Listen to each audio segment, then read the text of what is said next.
我叫月明，月亮的月，明天的明，很普通的名字，非常普通。但是咱实话实讲，咱确实长得不是很普通。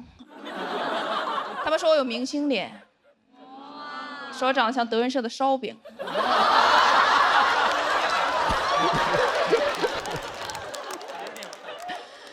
郭麒麟老师叫师哥。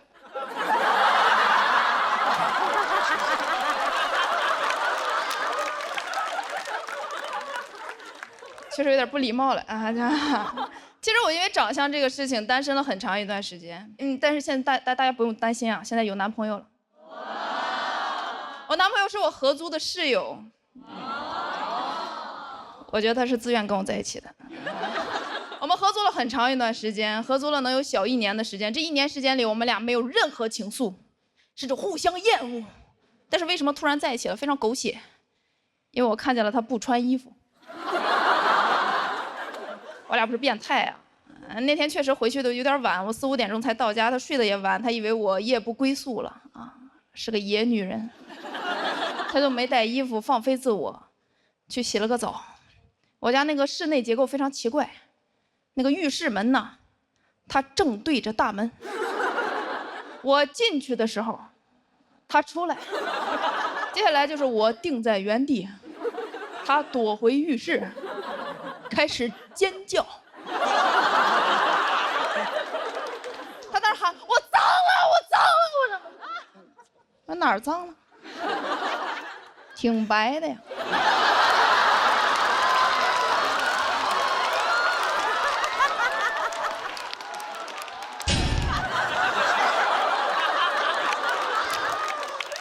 是，这不得负责吗？这不得啊！我这么有责任感的人。然后慢慢有点暧昧，然后就在一起了。在一起之后，我发现他确实是个很特别的人。他走到哪儿都是最显眼的那一个，不是因为他白啊，因为他没有头发。不仅没有头发，他还有一脸大胡子，就是上面没有，下面有，毛发守恒定律。你们见过那个鲁智深吗？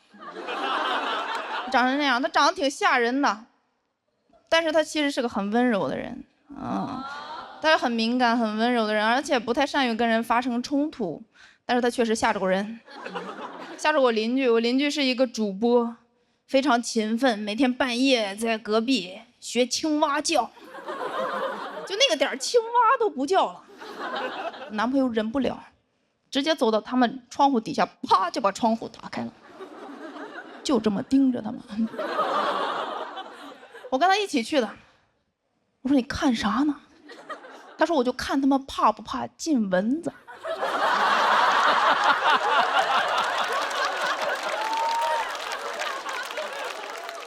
连续3天，小青蛙搬走了。但是我男朋友其实是个很勇敢的人。他敢于承认自己的喜好，哪怕这个喜好确实会被人误会。之前我们俩去买手机，他非常激动，因为要换新手机了。他跟柜员说：“啊，我要一个粉色的手机。”然后柜员说：“啊，粉色正适合你女朋友用。”我男朋友说：“我用。”然后柜员就用那种很奇怪的眼神看着他，他说：“啊。”大家都懂这个眼神什么意思啊？我男朋友很生气，他说：“为什么？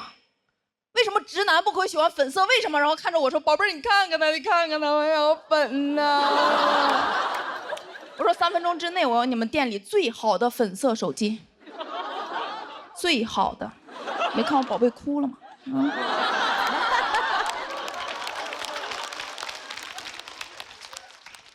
店员当场拿出了一台 vivo S30。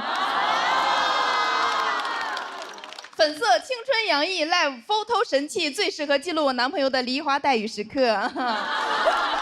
其实我很羡慕他，他可以释放自己的情绪。我是个情绪非常压抑的人，我小时候一哭，我家里人对我最常说的话就是“男儿有泪不轻弹”。咱不知道谁是男儿，反正我听进去了。所以我是一个很羡慕他，他说哭就哭，他哭起来像那个鲁智深葬花。有一种残暴的美感，我看着都怪好看的。他们都说眼泪是男人的黑丝，他有一沓黑丝，就导致我在这段感情里非常的不解风情。我甚至不知道他为什么生气，真的。我俩第一次吵架就因为我俩出去玩，他买了一束花，我随口说了一句，我说这个花杆有点长，我家有花剪子，回去剪一下，人家生气了，因为我说的是我家，不是咱家。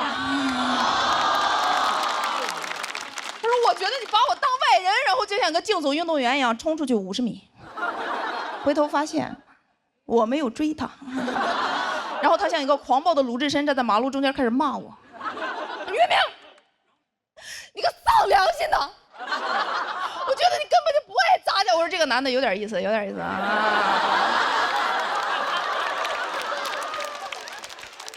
在路灯底下一闪一闪的。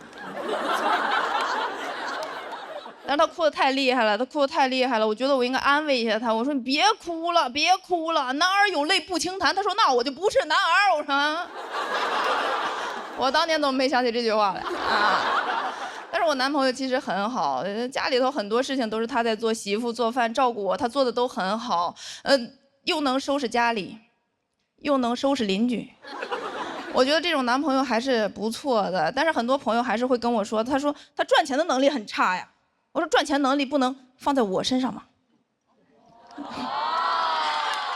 就我负责赚钱养家，他负责鲁智深葬花，我觉得挺好的。谢谢大家，我是岳明。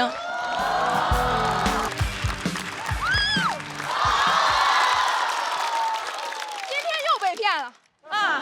被房主任骗了，他天天都有在后面哭说我没有稿子，我没有稿子。然后他今天演成这样，啊！我说该哭的不是他吧？应该是我。每个接在房主任后面人都被淘汰了，所以你们不要把我轰下去，谢谢。哎，讲讲我啊！我说出来你们可能不信啊，我是一个能量很低的人。我说我能量低，不是我说我内向，就是我很容易累，特别容易累。我每次都是休息2小时，演出5分钟，这5分钟在台上生龙活虎，下台嘎巴就躺了。但是我有一个跟我完全不一样的妈妈，我妈能量超级高，她精力超级充沛，我俩完全不一样，我俩处理问题的方法都不一样。我妈处理问题的方法就是干就完了，我解决问题的方法就是死了得了。所以我完全不懂我妈，我完全不懂她，但是我能理解她是怎样形成这样的性格的，跟她的工作有关系。她是一名小学的班主任。他有一个偶像，叫李云龙。他的教育理念就是逢敌必亮剑。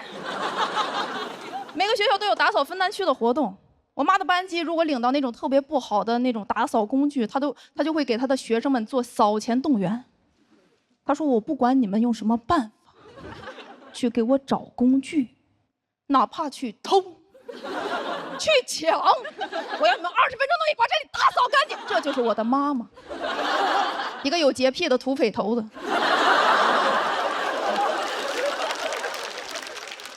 而且我妈特别喜欢搞氛围，特别喜欢搞氛围。每次年夜饭都是她的主舞台，一大桌子菜，一家子人坐好了，她不吃，她拿起一杯酒，说：“来，我提一杯。”然后对着我姥姥说：“妈。”感谢你这么多年对我的关心和照顾，这杯酒我敬你，祝您身体健康，寿比南山。我说妈，你要找我老办事儿吗？啊！我感觉你们俩都不熟，我要不给你俩引荐一下呢？我要。而且他自己敬完了之后，他又指挥别人敬酒，让我老舅给我姥敬酒，让我老姨给我姥敬酒，然后他们仨一起给我姥敬酒。我说咱们家是敬老院吗？我老80了，我说再这么静下去，我觉得我老寿比南山难。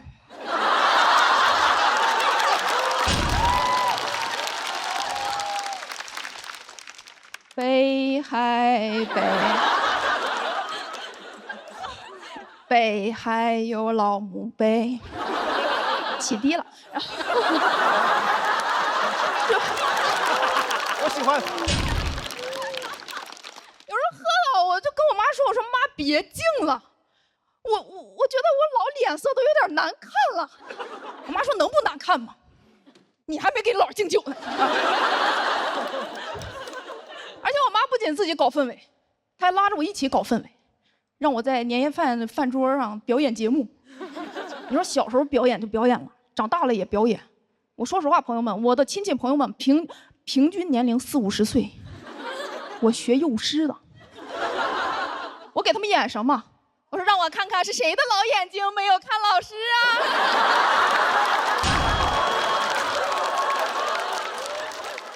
太荒谬了！最荒谬的是，没有一个人觉得这很荒谬。而且我妈连生病的时候都要搞气氛。去年生病住院了，我陪她去住院，我天天熬夜熬得面黄肌瘦，我妈满面红光，跟隔壁搜手。医生进来都懵了，跟我妈说：“你长点心吧，你孩子都病成这样了，你还有闲心跟人唠嗑呢啊！”而且没住2天，几乎整个楼层的病人都认识我妈。我妈在走廊里散步的时候，那3步一招手，5步一回头，谁都得过来跟她唠10块钱啊。她天天在医院里给人化疗，哇！我陪我妈在走廊里散步，后来我发现，都有人开始认识我了。他们指着我跟我妈说：“哎，这个就是你经常提起的那个说脱口秀的女儿，对不对？对不对？对不对？”我说：“我不是，我是德云社的烧饼。”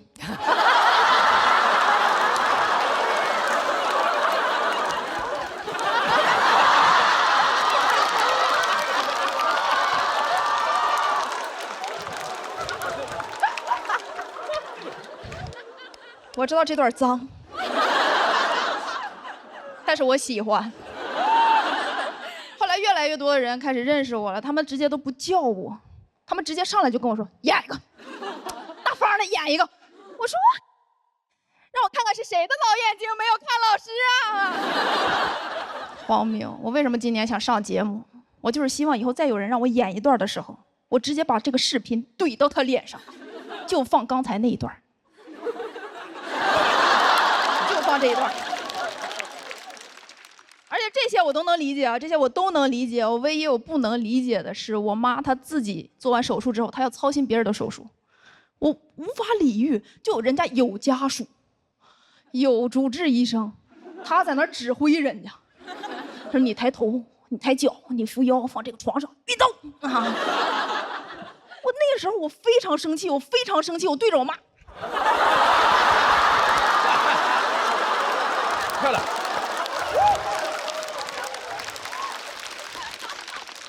我说妈，你也是个病人，你应该躺在那儿休息。你天天操心别人的事，你不累吗？我妈说，你天天说脱口秀，跑这儿跑那的，也赚不了什么钱，你不累吗？我说妈妈，你抱住别人的样子真好看。我发现啊，我其实那段时间我整个人都想改变我妈，我想让我妈变得像我一样，就是安静一点，有助于她的恢复。但是后来我发现，我妈住进那个病房之后，整个病房欢声笑语。虽然我还是不懂她，但是我决定尊重她，因为我的愿望很简单，就是希望我的妈妈身体健康，寿比南山。谢谢大家，我是月明，大家好，我是月明。烧饼来啦啊！讲点啥呢？我今年31了。不像是吗？今年81啊，今年31了，但是我还是不适应自己已经是一个成年人了，因为我甚至不适应小孩叫我阿姨，每次有小孩叫我阿姨，我说你叫我阿姨，我这个年纪你叫我阿姨，好像没有什么问题，但是我就是不适应，因为我觉得我自己一直在装一个大人，假装一个大人，我甚至不敢去那种营业厅，因为我觉得那是大人才能去的地方。我第一次去办银行卡，还偷穿了我妈的西装和高跟鞋。我非常优雅地走进银行营业厅，结果一群大爷大妈问我去哪儿叫号，我说这边请。我觉得我成功地打入了成年人的内部，接下来就是去办一张银行卡。我坐在那个银行的窗口那儿，假装自己是金融圈的大佬。我说你好，我要办一张银行卡。他说请出示身份证。我说我回去管我妈要一下啊。一直都是这个状态，我觉得跟我学的专业有关系。我是学幼师的，我超爱这个专业，因为它不用学数学，不管3723我就报了。而且学的科目全都是高中不让你上的课，音乐课、美术课、体育课啊，给我上爽了。我觉得我们那些生病的老师都来这儿上课了。而且我最喜欢的一节课是模拟公开课，就是一个人在上面假装讲课，然后其他的同学配合他当学生坐在底下当幼儿园的小孩儿。我的同学们都喜欢让我去装小孩儿，因为我这方面天赋异禀，我不用装，我就是。我说你就说你想要什么样的小孩儿吧，你就说有那种戏精小孩儿，老师我老师，还有那种害羞的小孩儿。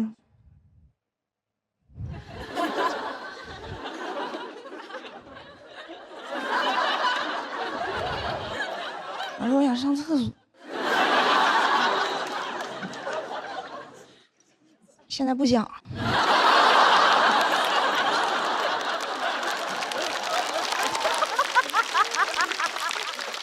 还有那种人来疯小孩，就那种，哎，就是这种啊。我那大专那2年特别快乐啊。结果毕业的时候完了，因为那2年啥也没干，就装小孩了。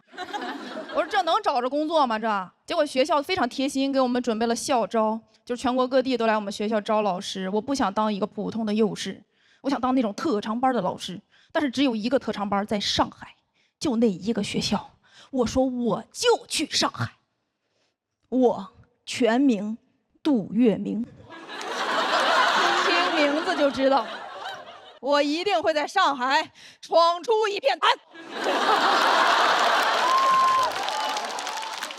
面试的时候我超积极的，因为校长说他是舞蹈出身的，他看完舞蹈他都不看了，他就走了，让其他的面试老师看其他的科目。我说我必须让校长看到我，所以校长问谁会跳拉丁的时候，校长我校长，然后校长就把我叫上台了，我就开始一顿 2 3 恰恰 1 2 3 恰恰 1 2 3 恰恰 1， 我恰了1分来钟。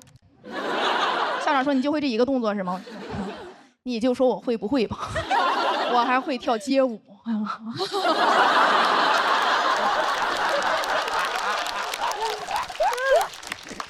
我们校长说我们不需要街舞老师，也不需要这样的拉丁舞老师。我说没关系，我应聘美术老师。校长第一个就把我招进去了，我都不知道校长怎么想的，他不需要这样的拉丁舞老师，但是需要这样的美术老师是吗？所以我进去了之后，非常努力的想成为一个优秀的老师，但是我发现我做不到，我的性格根本就做不了老师，因为我的学生从不尊重我，他们都不叫我老师，他们叫我欧。就是这样，我管不了他们。但是我有个外援，我妈是一个非常优秀的老师，她就跟我说，她说管理班级非常简单，一个猴一个栓法，这。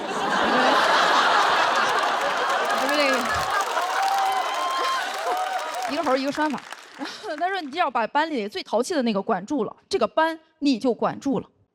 我说我是我们班最淘气的那个，因为我们班很复杂，它不是正规的学校，它是特长班，很松散的，所以每次那个我一进班的时候，孩子都非常的乱，第一排在那吃笔，中间那排在那撕纸，最后那排没有最后那排，最后那排在。我也管过，我说别跑了，别跑了，结果被家长投诉了，说我的口音把他的孩子带跑偏了。我说你确定你孩子的口音是我带跑偏的吗？那跑偏是上海话吗？你都不是个上海音，所以我没办法跟家长沟通。很多家长他觉得孩子画画越像大人越好，我不一样，我觉得孩子，尤其是6岁以下的孩子，他画画你要保护他的创造力。我有一次带着我的班级小孩画一个小汽车，家长出来就把我堵住了。他说：“你看看这画的什么东西？”我说：“这个是一个4岁小孩画的一个螃蟹小汽车，虽然画的没那么标准，但是他很有想象力。”他说：“我觉得这个车他拿不出手。”我说：“那，我给你加个奔驰的标呢啊。”我真的适应不了这份工作，所以我就离职了。离职找了一个成熟的工作，全职说脱口秀。非常成熟，但是我确实我没法适应自己已经长大了，但是确实已经长大了，感觉自己被催熟了一样。我去年去参加同学会，我的同学也像被催熟了一样，他们在饭桌上就讨论车、房子、钱。我在那儿想，菜有点咸。但是我插不进去话，直到他们开始聊黄金的价格和银行的汇率。我说这个我略懂，去银行你得带身份证啊。他说你不行，你去小孩那桌吧。我说去就去，我喜欢坐小孩那桌，不用喝酒，不用抽烟，还不用应酬，吃完饭之后还能围着桌子。讲到这儿，谢谢大家，我是月明。啊，大家好，我是月明。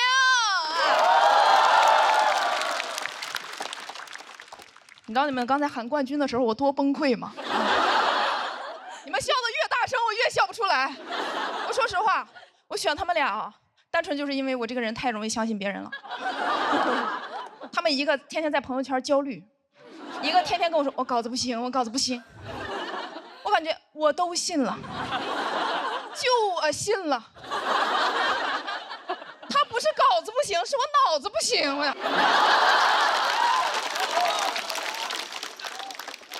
咋往下讲？说说我脑子不行的事儿吧。我这个人确实脑子不太行，特别容易被骗。前段时间被骗了4万4。我当时我就想，我太笨了，我太笨，但是我好有钱呢。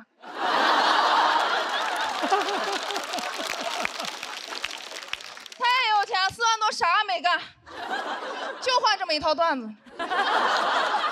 所以大家不用同情我，不用太悲伤，就笑。你们不笑，我回不了本儿。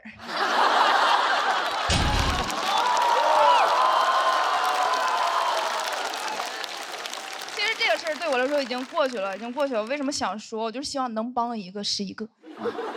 咱别遇上这种事儿，因为很多人他觉得自己很聪明，他觉得自己不会被骗。那是你没碰上合适的。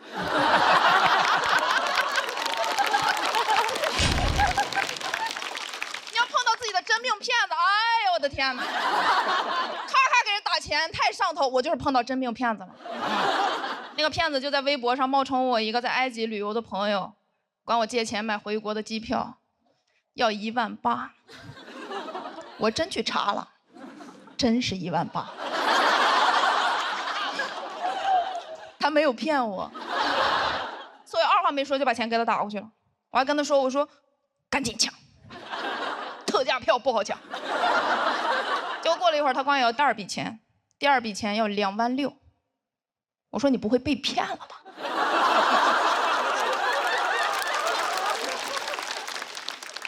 他说你放心，我不会被骗的。我说那没有问题啊。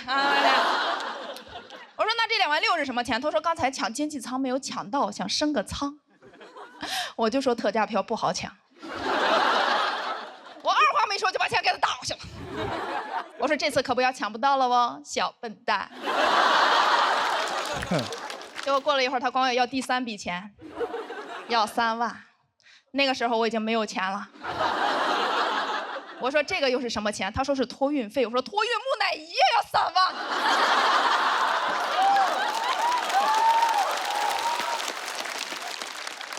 我后来想，木乃伊可能是埃及的土特产。所以二话没说，我就去借钱了啊！我就去找我们共同朋友借钱。共同朋友说你被骗了，你赶紧打电话报警吧。我说打电话报警，他们能借我3万吗？啊，开玩笑，报警了。报警之后，说实话，挺难受的，心里不得劲儿，感觉很委屈。我就想让我妈安慰我一下，我就给我妈打电话，电话一通我就绷不住，我开始哭。我妈说：“你说话啊！”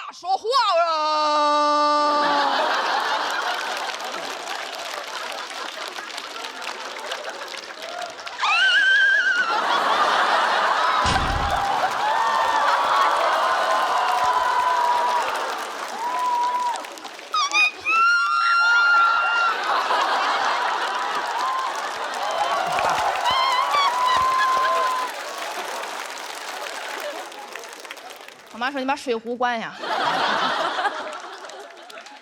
么大人能被骗啊？然后我妈开始问我怎么被骗的，什么时间、什么地点、被骗多少钱、什么银行卡号多少。我说实话，就这些问题啊，骗子都问过。问到后面我都怀疑她是不是我的妈妈。我说你给我打200块钱，他说你滚，是我妈，是我妈啊。但是确实跟我妈聊完之后心情好很多，然后就挂了电话之后自己冷静了一下。结果我爸下班之后听说了这个事情，我爸又给我打电话，问我怎么被骗的，什么时间什么的。我觉得我爸是关心我的，所以我跟我爸又说了一遍。然后我老舅又给我打电话，我说老舅，你现在就把这个电话给我挂了，我现在就在家族群里开一个群通话。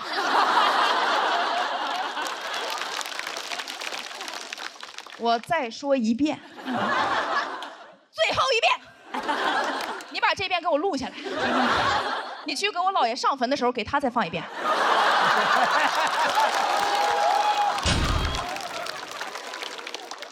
哎，说实话，感觉自己被骗完一次之后，感觉成电信诈骗的 VIP 客户了。他们有什么骗术都得让我体验一下。我每次接陌生电话，不是法院的传票，就淘宝退货，要不各种白条、机场改签，全是诈骗，全是诈骗。所以我对陌生电话非常抵触。我有次接到一个陌生电话，就4个字儿：陌生电话，都给我气笑了。我说你们就我一个受害者吗？啊，可着我一只羊薅啊，薅秃了，我很生气，我接起来我要骂他。我说喂，他说哎你好，我说干嘛？干嘛？他说你在哪儿？我在你爹坟里。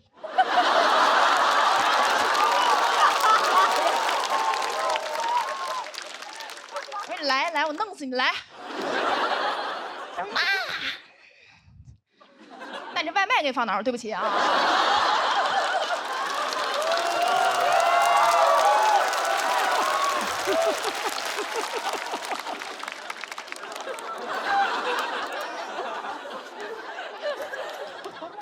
那天差点饿死。但是不能赖我，那段时间确实精神状态不太好，有点抑郁了。因为你看我被骗，我帮别人被骗呢，我3观都毁了，天天让我助人为乐，乐不出来，天天在家以泪洗面，说为什么好人没好报？为什么帮助别人受伤的是我？再不当好人了，我要当坏人。我以后我就随地大小便，随地吐痰，不给老人让座，坏死他们！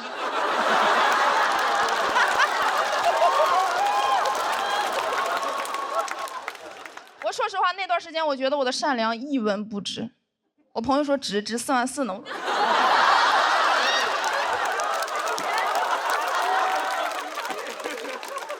当然，我说这个事情也是希望大家以我为戒啊，但是不要可着我一个人戒好吗？谢谢大家，我是月饼。嗨，大家好，我是何正。很高兴啊，一直比到这一轮啊，还是讲这些东西啊，我也得感谢一下教主。我真的不是要挂他什么的，就是我最早开始讲脱口秀的时候，其实也写什么租房啊，什么乱七八糟的各种段子。然后有一次听了教主的播客，他说我要有这个病，我先写他2个专场，所以我写了好多这个东西啊。而且我觉得也感谢大家吧，大家能听进去，不会烦我。我身份也特殊一些，我以前能看见，现在变成了一个盲人。我感觉我现在就站在那根线上，就一脚跨一边，一个擦边，你知道吗？这位黑暗、光明、沟通2界的使者，一个阴阳人，一个老阴阳人啊。接着阴阳哈，其实啊，之前就上过一次综艺，上了之后呢，收到很多朋友的留言，各种奇奇怪怪的，你都想不到。问的最多一条说你能看见留言吗？这是最多的一条。最奇怪一条说你上厕所怎么判断擦干净了没有？你管我怎么判断呢？我自然有我的判断，也没人过来判断一下我的判断呀，对不对？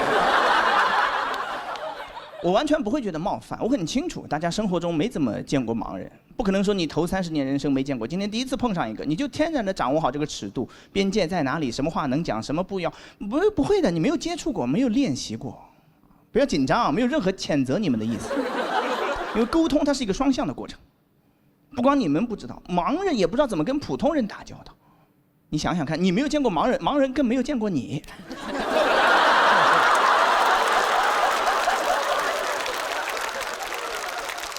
有8700万残障人士，16个人里面就有一个，有概念吗？上学的时候每个班上得有3个，没见过吧？因为从小就处于一种完全隔绝的状态，在特殊学校、盲校、聋哑学校，还有一些城市的盲校叫启明学校。我能理解你是一种美好的祝愿，但是你考虑过他的感受吗？对不对？你说我开个肿瘤医院，我敢叫长寿医院吗？所以我觉得大家对盲人的了解可能都没有对恐龙的多。盲道其实就吐槽过几次，有个朋友问我，他说：“哎，你骂了好几年了，怎么一直骂他？有没有这样一种可能性，是你自己不会用？你是半路才瞎的，你都没上过启明学校。”他觉得跟着他就能导航去左边去哪儿，右边去，你没有这个概念吗？你们还在吗？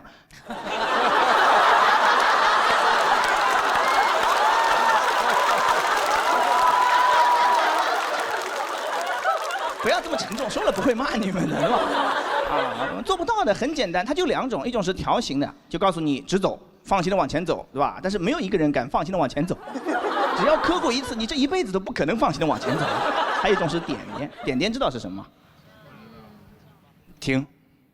有很多朋友说是拐弯，不是的，就是停，有可能会拐弯，有可能会下楼梯，或者会出来个车撞死你什么，不知道。你踩到点点就小心哦，大概什么情况？你算一算是什么？你不是会算吗？对吧？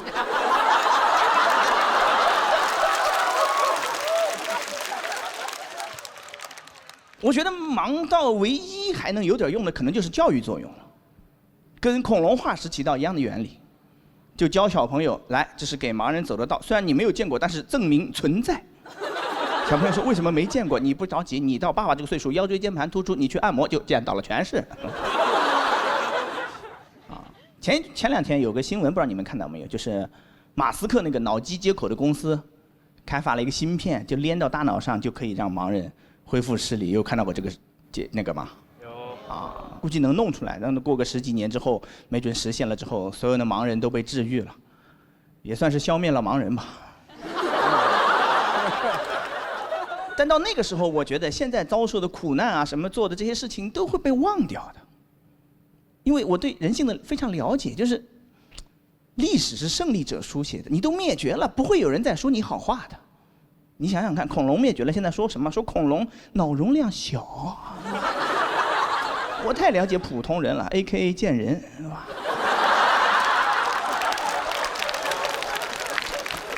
所以我觉得啊，要记住这一切的话，可能还是得参考恐龙。像恐龙乐园一样，我们也盖一个盲人主题乐园。啊，你不要忘记历史，同时享受快乐。进来先把眼罩扣上。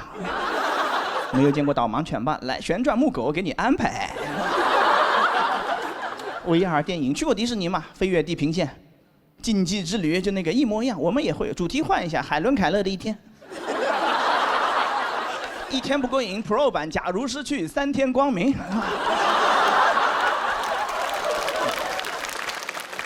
随便玩花车巡游，连花都不要，瞎车巡游，一直玩到天黑。最后一个项目大家都知道，那个砰砰，烟花，传说烟花升到最高点绽放的一瞬间，和你的爱人亲吻拥抱，就能获得永恒的爱情。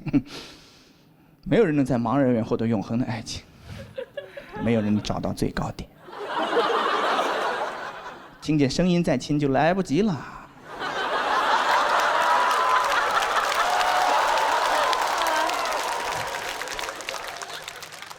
我知道说了这么多，我一整季说的所有东西，短时间之内都很难改变，但是了解是改变的前提嘛。所以感谢脱口秀，让看得见的朋友们看到了很多平时看不见的东西，也让我也挣到一些钱吧，以后真的能用上，就花钱能治，对吧？在这个意义上，我觉得不光对你还是对我，脱口秀都算是一种启明艺术了。所以谢谢大家，谢谢脱口秀，谢谢脱口秀的观众，谢谢。哎，大家好，大家好，我是小鹿。今年第一次站上这个舞台呢，我讲了我的婚礼，吐槽了我的婚礼搭子托马斯。之后呢，很多人就很好奇，我为什么会跟这么废的人结婚？今天我来揭晓答案啊。其实2个人在一起啊，他不一定得是佳人才子啊，也可以是卧龙凤雏呀。今天说一个故事，让大家感受一下那些年啊，我们卧龙凤雏一起划过的铁路，干过的嘎啊。当时呢，我还在做律师啊，他也还在北大上学啊，一个典型的恋综配置。哎，马上就翻车啊！我发现老外学中文几年，中文人格就是几岁。当时他中文人格5岁，我俩的相处模式就很母慈子孝。有一天我一回家，他就跟我告状说：“小陆，有人算计了我。”这个算计啊，一听很吓人啊！这就是老外学中文的特点，他们学的词儿都很大，很书面啊。比如说我俩去吃麻辣烫，他会看着一大盆杨国福麻辣烫感叹句：“哇，真是一顿饕餮盛宴。”我跟他说：“你少吃点儿。”他会说：“麻烦您通融一下吧。”所以我当时就问他，我说：“谁算计你了呢？啊，今天怎么不开心？”然后呢，他就跟我说：“啊，我今天去了一个打印店，老板很热情，我们谈笑风生。我觉得老板很好，我没问价格就答应了。他说这点纸要90块。当时一看这么薄的一点纸啊，我说就这，90啊。哎，你是打印了10张9块钱吗？”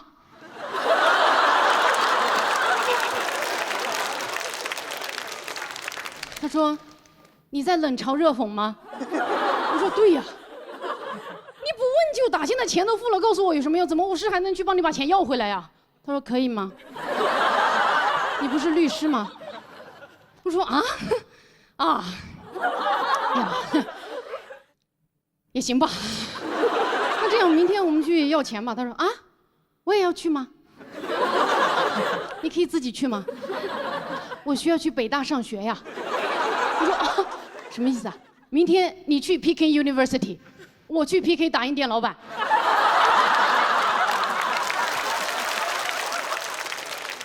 那老板怎么会知道我讨回的是哪个老外的公道呢？最后他勉强同意陪我去讨回他的公道。然后第二天一早啊，我俩骑着电动车浩浩荡荡的就出发了啊。骑到那个打印店门口，我跟他说了一句：“你站在此地，不要走动。”我进去取个证。我掏出手机，打开录音功能，进去大声的询问了价格，彩印3块，黑白2块。为了夯实证据，我还在电脑上登录了我的微信，还插上了 U 盘，煞有介事打印了2张，花了5块钱。最后啊，付账的时候大声询问老板：“是这个价格对吧？”老板说：“是啊。”然后我就把托马斯叫进来了。托马斯进来的瞬间，老板的脸色紧张了起来，明显是认出来了，毕竟他一天也不可能骗好几个老外。我就问老板，我说：“那你昨天收了他90块钱？”老板说：“啊，是吗？那我再算一下。”特别心虚的过去翻那叠纸，翻来翻去，算了3遍之后说：“啊，外面的壳子15块，打印60啊，一共是75块钱。”我当时一听，妈耶，差价这么小吗？那不行，来都来了啊，还是得继续啊。我说：“那你收他90。”老板说：“那我算错了呀。”我当时一听，也有道理呀。但是不行，我得坚持。这是算错的事情吗？啊，你明显看别人啊，人生地不熟的欺负别人、骗别人呗。这时候托马斯听懂了“骗”这个字，狗仗人势冲了过来，对着打印店的老板：“你是这样的人吗？你骗了我吗？我们昨天谈笑风生不是吗？我以为你是好人，我以为你是人中龙凤。”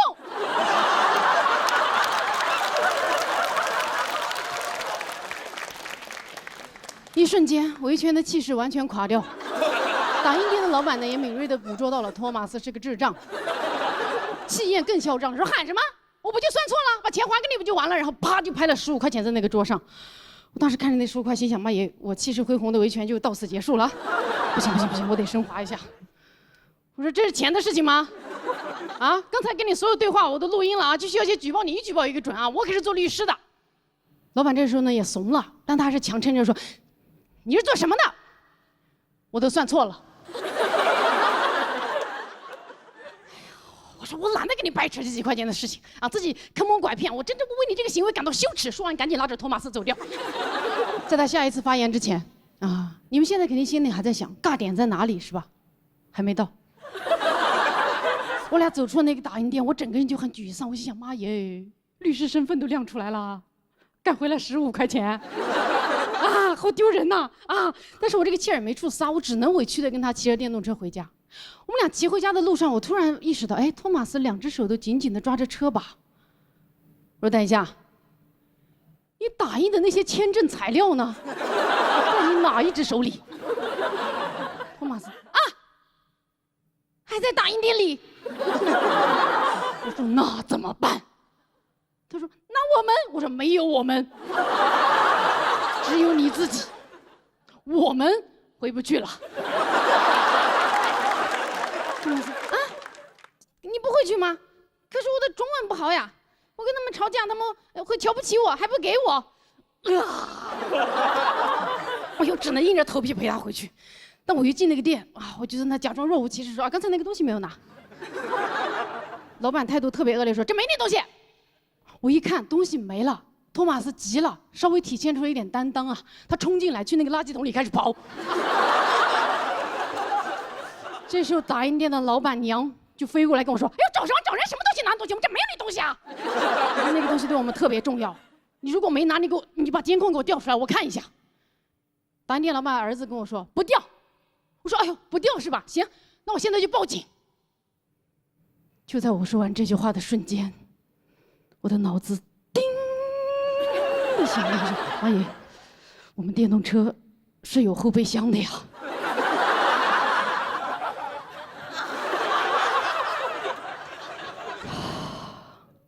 当时我背上的汗就下来了，但我还是强撑着扭头跟托马斯说了一句：“先别跑了，去看一眼后备箱。”托马斯从那个角落，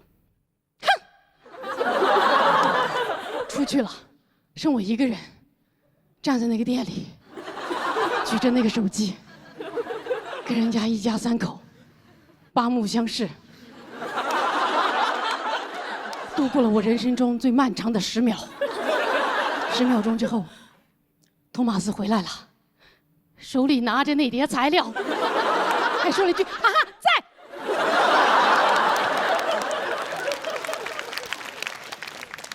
这时候，打印店的老板娘几乎是像一个啄木鸟一样飞过来，开始啄我，说：“你看吧，你看，你看，这上面拿就是我们拿东西啊，觉得我们看不惯别人，你们才看不惯别人。”这时候，托马斯听懂了“骗”这个字，一个箭步冲到我面前，对着人家一家3口岂有此理！我们回来，因为你们是大骗子一家，不是吗？你们骗了我呀！哼，你们骗的人罄竹难书。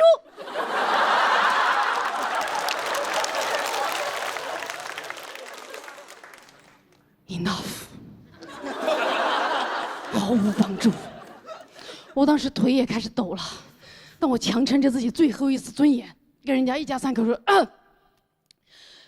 一码归一码啊。”我们刚才确实记忆出现了一些偏差啊，但是也不能因为我们的师傅就演跟你们好自为之吧。当时托马斯走出那家店，我转身开始对着他破口大骂，我这回知道我的火该往哪撒了。我说 ：“You stupid! How can you forget you're stupid? 签证材料 is in your 电动车后备箱。This is the most 尴尬 day in my life。哎，滚！我就一路狂奔回家，我也不上电动车，然后他就骑着那个电动车委屈的跟着我滋。我想妈呀，赶紧，我要回家逃避这场尴尬。一路狂奔，终于走到我家门口，准备开门的时候，发现哦，我的钥匙连着我的 U 盘还插在打印店的电脑上。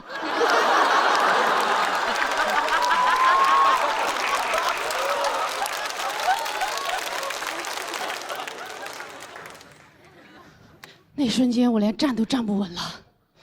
我扶着我家的门把，跟托马斯说：“咱们换个房子吧。”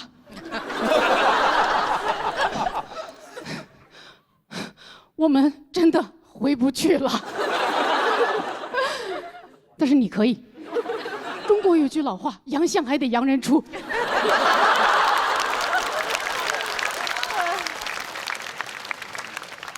最后托马斯回去了，把钥匙拿回来了，他就去北大上学了。我独自在家消化这场尴尬，坐立难安。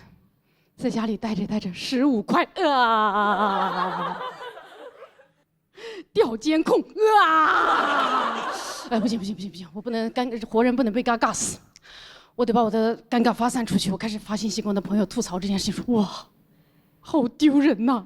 去维权，律师身份都亮出来了，干回来15块，取证还花了5块，10块钱买走了我的尊严还丢三落四，回去2次，一败涂地啊！小丑竟是我自己啊！掩面哭泣，跟一个朋友发完，哎呀，好尴尬，多选。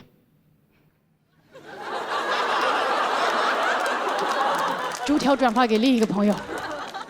整整1天的时间，我疯狂地把我的尴尬发散到全国各地之后，哇，到了晚上10点，我终于平静下来了，终于可以安心地工作一会儿了。这时候我打开我的电脑，准备工作，要登录微信的时候，发现哦，我的微信还挂在打印店的电脑上。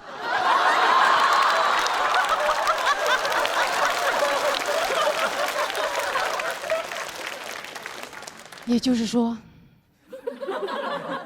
那一整天，那一家人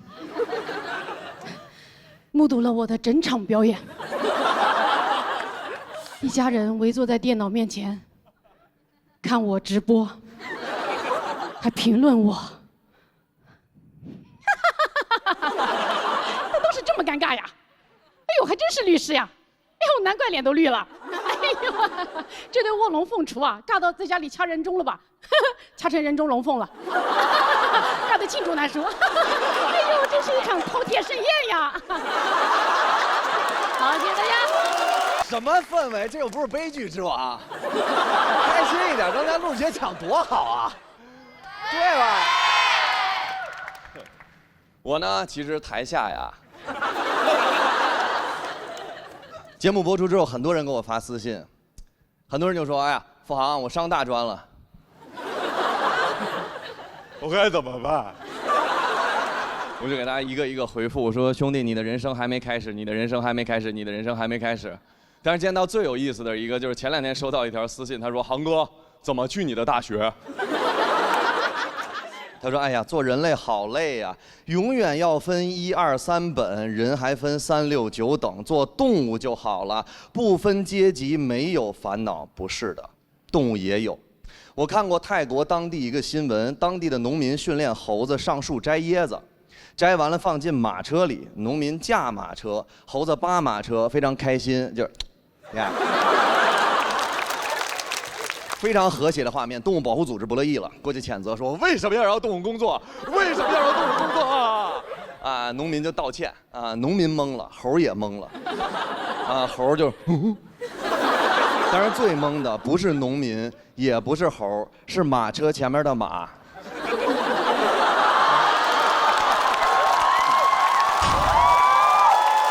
马看着记者，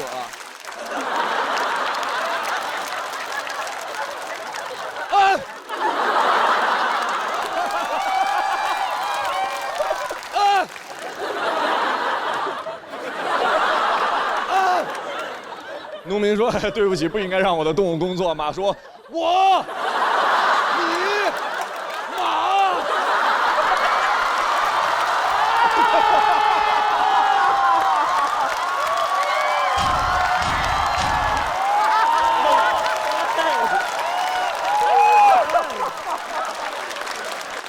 记者看到了，记者说：“哎呀，马惊了，快射杀他！”马从那天开始就不开心了，他想不明白为什么这个垃圾猴子连工作都是错的，连他被营救走都是我拉着去的动物园。他跟猪抱怨，跟牛抱怨，他说：“我不想上班，我就想天天过节，没有人不喜欢过节啊。”猪举手，我怕过节。每次都少好多朋友。我要是宠物狗就好了，没有这个问题，他们没有烦恼，宠物狗有烦恼。我小的时候有一只串串，串串就是不是纯种的狗，大家都会觉得它们便宜低端，它跟小区里边那些高级绝育的名犬完全格格不入。那些绝育的名犬见到它都会说：“哎呀，可怜的小串串，可悲的小串串，你好低级，你好 low 啊，你好便宜。你看我有主人给我买的美丽的华服，你有什么？”我们家狗说：“我有生育能力。”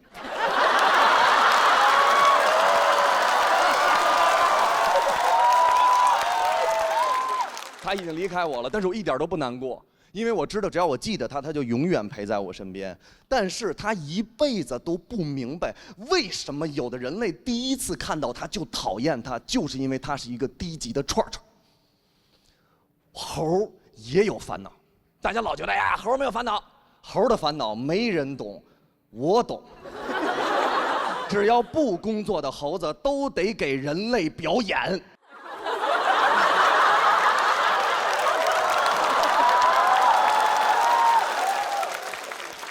所有人都有烦恼，所有东西都有阶级，我也有烦恼。你们想得到吗？我的烦恼是，最开始的时候我表白失败带来的容貌焦虑。你们想不到，年轻的时候我是一个清纯内敛的美男子。那个时候特别流行忧郁男孩。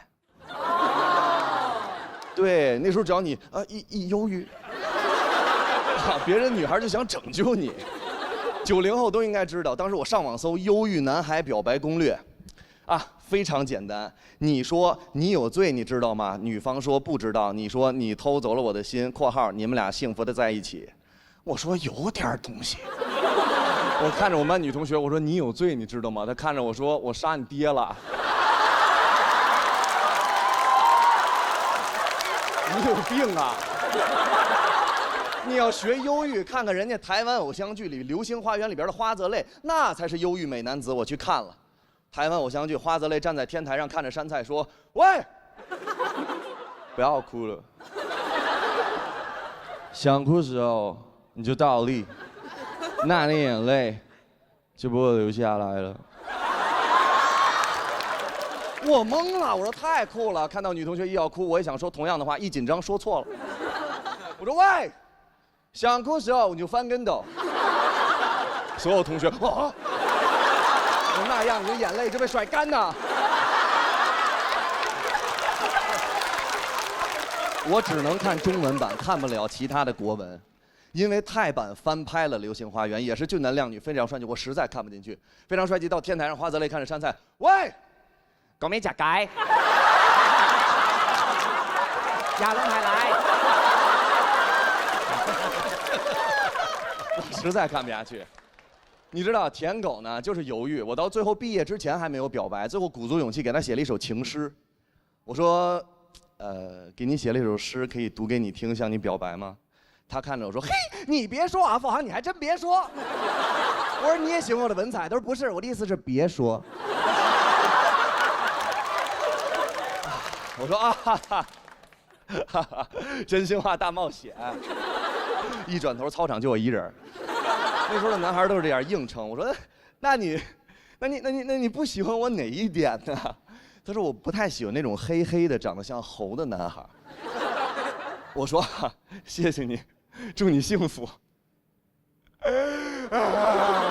我当时哭了，我突然想起花泽类，我一下就立起来了。我就想试试眼泪到底会不会流下来，结果朋友们，眼泪这么流下来。我跟那儿倒立呢，那女孩又走过来了，说：“呀，你又耍猴。”富航，你应该考虑一下，你长大以后靠什么生存？你学习这么差，难道你现在长大之后还能靠每天在班里耍猴一样逗别人笑生存吗？可以。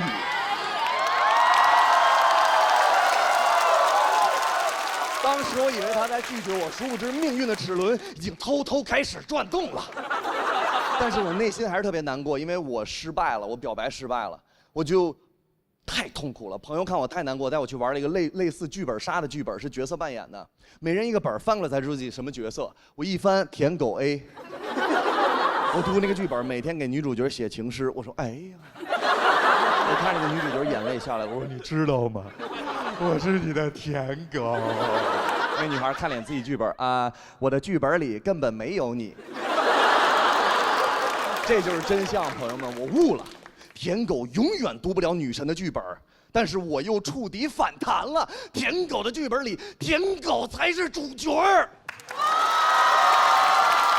我再也不当舔狗了。以后别人一说，哎，付航，我跟你分手吧，你长得像泥鳅，我就嘿嘿，你杀青了，在我的剧本里杀青了。从那天开始，跟异性发微信2分钟不回直接拉黑。我妈找了我3年。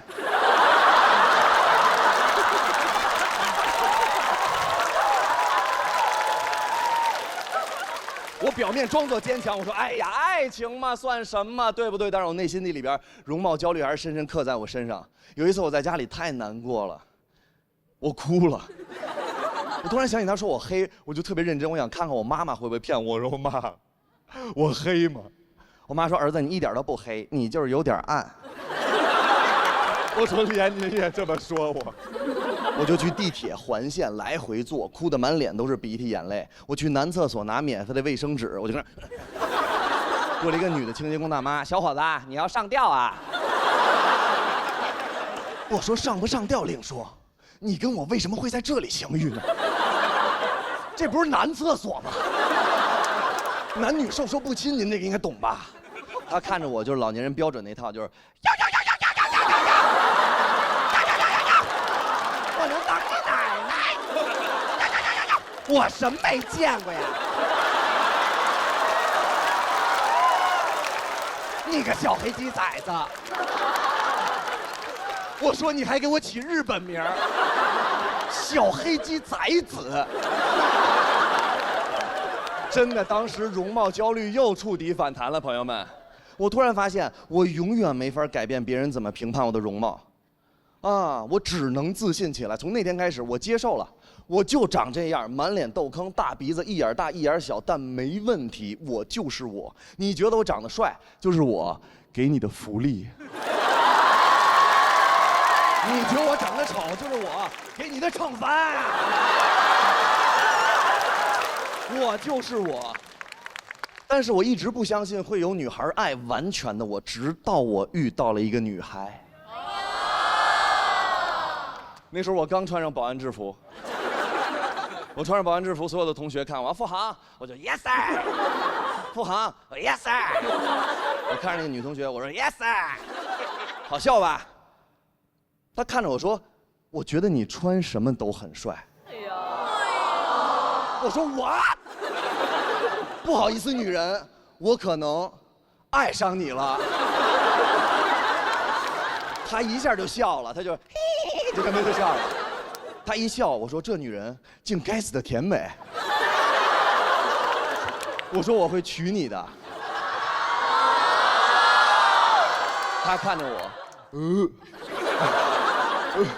，10多年过去了，时光荏苒。上一次我见到他，我还问他，我说你还记得吗？我跟你说这些。他说哎呀，我早就不记得了，别恶心了。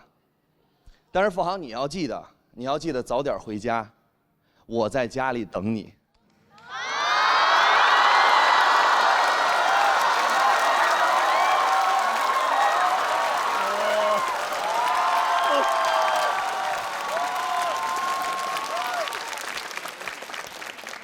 在这儿，我想非常认真的跟你说一句话：10多年了，所有人都说我是废物，但是只有你说我是天才。你教会了我人生之中最重要的一件事，就是不管你的出身、学历、家庭背景，只要你敢勇敢的做自己，就总有人会爱你。谢谢。